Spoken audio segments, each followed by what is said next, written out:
Praise the lord. నజరేయుడైన యేసుక్రీస్తు నామములో మీ అందరికి కూడా వందనాలు తెలియపరుచుకుంటూ ఉన్నాను. దేవుడిచ్చిన కృపను బట్టి, దేవుడి నడిపింపును బట్టి ఈ రోజున నేను మీ మధ్యలోకి వచ్చి ఉన్నాను. ప్రతిరోజు కూడా దేవుడు ఒక మాట తెలియపరుస్తూ మన జీవితంలో ఉన్న శ్రమలను బట్టి, బాధలను బట్టి, కష్టాలను బట్టి ఎంతగానో ధైర్యపరిచి ముందుకు నడిపిస్తూ ఉన్నాడు. అలాగే ఈ రోజున కూడా దేవుడు ఒక మాట తెలియపరచాలని ఎంతగానో ఆశిస్తూ నన్ను మీ మధ్యలోకి తీసుకొచ్చి ఉన్నాడు. ఈ రోజున దేవుని వాక్యం ఒకసారి మనం చూసినట్లయితే ఆదికాండము 11వ అధ్యాయం 9వ వచనం. దానికి బాబేలు అని పేరు పెట్టిరి, ఎందుకనగా అక్కడ యెహోవా భూజనులందరి భాషను తారుమారు చేశాను. అక్కడ నుండి యెహోవా భూమంతటా వారిని చెదరగొట్టెను. దేవుడి లోకంలో మనుషులందరినీ కూడా సృష్టించాడనమాట. ఎంత నిజమో అలాగే మనుషులందరూ కూడా ఒక చోట ఉండకుండా ఈ భూమంతటా వ్యాపించాలని మరి జల ప్రవాహం వచ్చిన తర్వాత మరి నోవహు సంతానం అంతా కూడా ఒక చోట ఉండి మరి ఇటుకలు తయారు చేయాలని ఆశతో కలిగి ఉంటారు. మనందరం ఒక చోట ఉందాం, మనందరం కూడా ఒకటే గోపురాన్ని కట్టుకుని ఇక్కడ జీవితాన్ని జీవిద్దాం, ఒకటే భాషతో కలిగి ఉందామని వాళ్ళందరూ కూడా మాట్లాడుకుంటూ ఉంటారు. అప్పుడు దేవుడు వీళ్ళకి అడ్డ చెప్పేవాళ్ళు ఇంకెవరూ లేరు కాబట్టి వీళ్ళందరూ ఒక చోట ఉండటం మంచిది కాదు, వీళ్ళు ఈ భూమి అంతటా కూడా వ్యాపించాలని దేవుడు వాళ్ళ మధ్యలోకి వచ్చినప్పుడు వాళ్ళ భాషలు కూడా తారుమారు చేస్తాడు.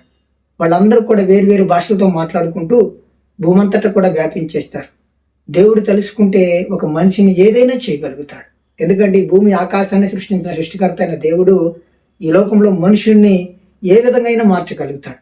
అప్పుడు వరకు వాళ్ళందరూ కూడా ఒకటే మాట, ఒకటే భాషతో కలిగి ఉన్నవాళ్ళు దేవుడు వాళ్ళ మధ్యలోకి దిగి వచ్చినప్పుడు వాళ్ళ భాష మారిపోయింది, వాళ్ళ ఆలోచనలు మారిపోయినాయి, వాళ్ళ తలంపులు మారిపోయినాయి. వాళ్ళు భూమంతటా కూడా వ్యాపించేసి మరి డిఫరెంట్గా భాషలు మాట్లాడుతూ మరి డిఫరెంట్ పనులు చేస్తూ జీవితాన్ని సాగిస్తూ ఉన్నారు. అట్లాగే నా సహోదరి, నా సహోదరుడా, దేవుడు ఒక్కడు కదిలితే మన జీవితంలో ఎన్ని శ్రమలున్నా, ఎన్ని ఇబ్బందులున్నా, ఎన్ని కష్టాలున్నా కూడా దేవుడు కదిలాడు అంటే మన పరిస్థితులన్నీ కూడా మారి మనకు సక్రంగా కనపడుతూ ఉంటాయి. ఈ లోకంలో మనకి కష్టం కావచ్చు, కానీ ఈ రోజున నువ్వు నేను నమ్మిన మన దేవుడికి సమస్తము సాధ్యం. ఎందుకంటే ఈ రోజున భూమి ఆకాశం ఆయన అరిచేతుల్లో ఉన్నది. ఆయన పలికితే ఏదైనా కూడా జరుగుతుంది, ఆయన మాట్లాడితే ఏదైనా కూడా మారుతుంది. కాబట్టి నువ్వు దేని గురించి కూడా భయపడకూడదని, ఏ స్థితి గురించి కూడా దిగులు పడకూడదని ఈ రోజున దేవుడు మాట్లాడుతూ ఉన్నాడు.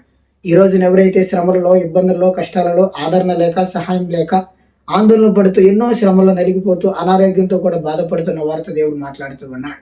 నువ్వు భయపడాల్సిన అవసరం లేదు, నువ్వు దిగులు పడాల్సిన అవసరం లేదు. నీకు నేను తోడుగా ఉన్నాను. నేను మాట్లాడితే పరిస్థితులు మారతాయి. నేను మాట్లాడితే నీ జీవితంలో ఉన్న ప్రతి ఒక్క శ్రమ, ప్రతి ఒక్క ఆరోగ్యం కూడా సమస్తం నీకు అనుకూలంగా మారుతుంది. నేను శక్తి గల దేవుడిని, నేను తప్ప నీకు సహాయకుడు లేడు, నేను తప్ప నేను ఆదరించేవాడు లేడు. ఈ లోకంలో మనుషుల మీద ఆధారపడి నశించిపోయిన వాళ్ళు ఉండొచ్చు, కానీ నా మీద నువ్వు ఆధారపడి ఉండవు. నువ్వు దిగులు పడాల్సిన అవసరం లేదు, నీకు నేను తోడుగా ఉన్నాను అని ఈ రోజున దేవుడు మాట్లాడుతూ ఉన్నాడు. కాబట్టి ఈ రోజున ఎవరైతే ఇలాంటి పరిస్థితులు కలిగి ఉన్నారో వాళ్ళందరితో కూడా దేవుడు ఈ రోజున మాట్లాడుతూ ఉన్నాడు. ఆమేన్.